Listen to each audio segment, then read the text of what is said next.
Hai, saya Rafi daripada melakabikers.com.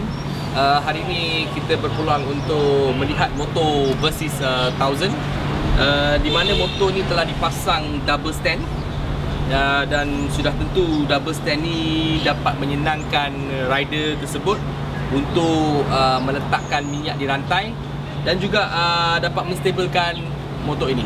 Dijual pada harga sekitar RM980, double stand ini merupakan satu aksesori penting untuk motor jenis touring. Contohnya seperti yang ada pada motor BMW GS. Double stand ini dapat menyimbankan motor anda ketika parking di permukaan yang tidak stabil maupun ketika meletakkan minyak rantai.